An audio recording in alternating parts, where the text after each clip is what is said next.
Bismillahirrahmanirrahim. Wa kana Umaru radhiyallahu ta'ala anhu yaqul akthiru dzikran nar fa inna harraha syadid wa inna qa'raha ba'id wa inna maqami'aha hadid. Wal Bazzar wa Abu Ya'la wa Ibn Hibban fi sahihi wal Baihaqi law anna hajaran qudifa bi fi jahannam la hawa biha sab'ina kharifan qabla an yablugha qa'raha.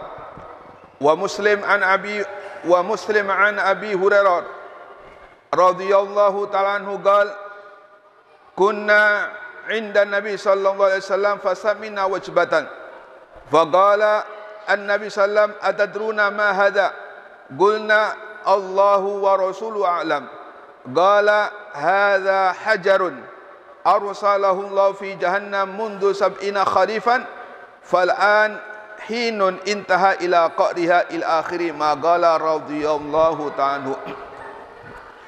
Kita lanjutkan pembahasan minggu kemarin, yaitu setelah kita membahas tentang surga, Allah Subhanahu wa ta'ala menciptakan surga.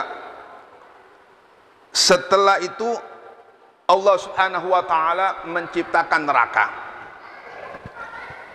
Setelah Allah Subhanahu wa ta'ala menciptakan neraka, Allah mengatakan kepada Jibril, kata Allah Subhanahu wa ta'ala, ya Jibril idhab fandur ilaiha.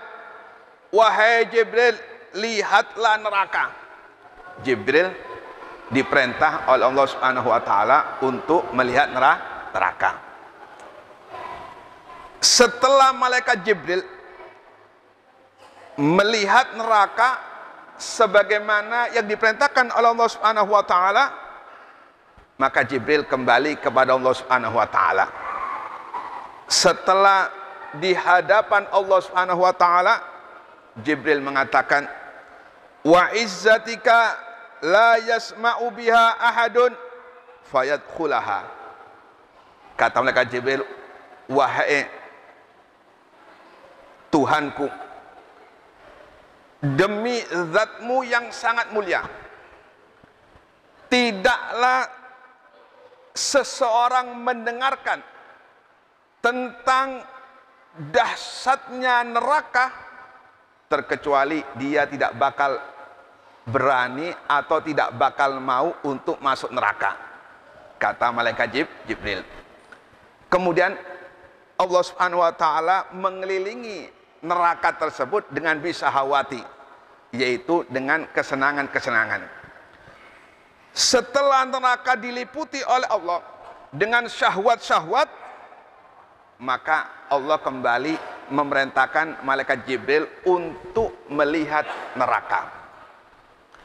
Setelah malaikat Jibril kembali melihat neraka, maka kembali kepada Allah Subhanahu wa ta'ala seraya mengatakan, wa izzatika laqad khasyitu alla yabqa ahadun illa dakhalaha.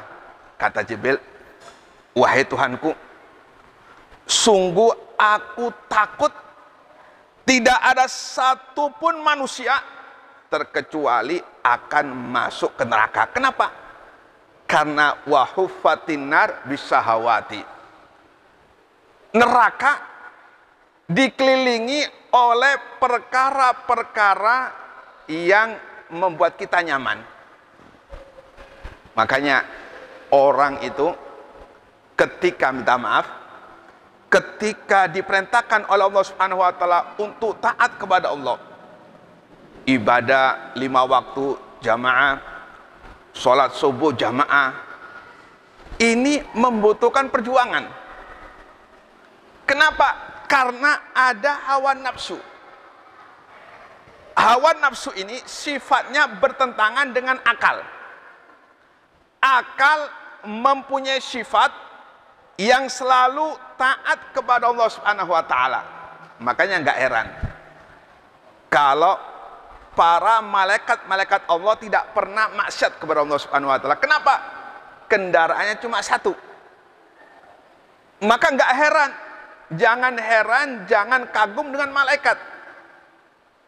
Malaikat tidak pernah maksiat kepada Allah karena kendaraannya cuma satu, yaitu cuma akal. Dan jangan heran apabila wali lawi-lawi, teler, mabuk, maksiat, harus kita maklumi. Kenapa? Karena pada diri wali lawi-lawi ada hawa nafsu. Hawa nafsu bertentangan dengan akal.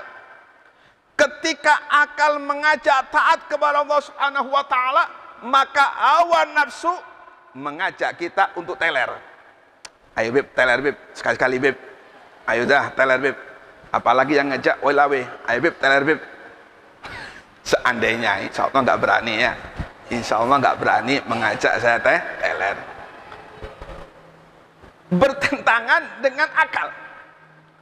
Ketika akal mengajak untuk mendekatkan diri kepada Allah Subhanahu wa taala, maka hawa nafsu mengajak kita untuk menjauh dari Allah Subhanahu wa taala. Ketika akal mengajak kita untuk mengerjakan semua perintah-perintah Allah Subhanahu wa taala, hawa nafsu mengajak kita untuk menginjak-injak peraturan Allah Subhanahu wa taala. Makanya kata Nabi, la yu'minu ahadukum hatta yakuna hawahu tab'an lima ji'tu bi. Tidak sempurna iman di antara kalian sehingga hawa nafsunya tunduk dengan risalah yang aku bawa, kata Nabi Muhammad. Risalah Nabi Muhammad mengajak kita untuk taat kepada Allah Subhanahu wa taala. Risalah Nabi Muhammad mengajak kita untuk takut kepada Allah Subhanahu wa taala. Risalah Nabi Muhammad mengajak kita untuk mendekatkan diri kepada Allah Subhanahu wa taala. Risalah Nabi Muhammad mengajak kita untuk selalu bersyukur kepada Allah Subhanahu wa taala. Sedangkan hawa nafsu kita berbalik arah dengan akal. Hawa nafsu kita mengajak kita untuk maksiat kepada Allah Subhanahu wa taala. Hawa nafsu kita mengajak kita untuk jauh dari Allah Subhanahu wa taala. Hawa nafsu kita mengajak kita untuk kufur terhadap nikmat-nikmat Allah Subhanahu wa taala. Hawa nafsu kita mengajak kita untuk menginjak-injak peraturan Allah Subhanahu wa taala.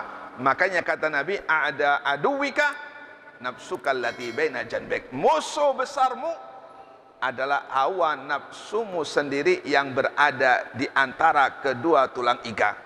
Maka orang-orang yang bisa sampai kepada Allah, orang-orang yang sukses menjadi khalifah Allah, dipilih oleh Allah Subhanahu wa taala, mereka diberikan kemampuan oleh Allah Subhanahu wa taala untuk bisa menundukkan hawa nafsu. Mereka diberikan kekuatan oleh Allah Subhanahu wa taala untuk bisa mengalahkan hawa nafsu. Sehingga hawa nafsunya ditaruh di belakang. Sedangkan imamnya yaitu akalnya. Nabi pernah mengatakan, barang siapa yang akalnya dijadikan sebagai pemimpinnya, maka dia akan lebih mulia dari malaikat. Tidak berjalan, tidak berkata kecuali dengan akalnya, ditimbang dengan akalnya, maka dia akan lebih mulia daripada malaikat. Namun sebaliknya, apabila seseorang yang menjadi imamnya, menjadi pemimpinnya itu hawa nafsunya, maka dia akan lebih jelek, akan lebih buruk daripada binatang. Kalau minta maaflah, kalau binatang setahu saya nggak pernah minum kencingnya sendiri. Tapi kalau sudah manusia ini yang dipakai sebagai pemimpinnya hawa nafsunya, kadang-kadang dia teler, kadang-kadang air kencing nih diminum. Lebih buruk, lebih jelek daripada binatang apabila seseorang hanya menggunakan nafsunya sebagai pemimpinnya atau sebagai imamnya. Maka kata malaikat Jibril, wahai Tuhanku, aku takut tidak ada satupun seseorang pasti akan memasuki neraka. Kenapa? Karena neraka diselimuti atau neraka dikelilingi oleh perkara-perkara yang membuat kita nyaman. Maksiat nyaman, terus terang aja orang maksiat nyaman. Orang ibadah berat, digandoli oleh hawa nafsunya. ketika baca zikir, nggak lama ngantuk sudah. Nggak lama ngantuk. Kenapa? Karena digonjeli, ditarik, ditekan matanya agar ngantuk. Coba kalau main HP, hilang ngantuknya. Sampai jam 2 pun nggak ngantuk. Kenapa? Karena didukung oleh hawa nafsu. Kalau ibadah gak didukung. Kalau ibadah gak didukung. Kalau main-main yang nggak ada manfaatnya, lebih-lebih maksiat, maka didukung oleh hawa nafsunya.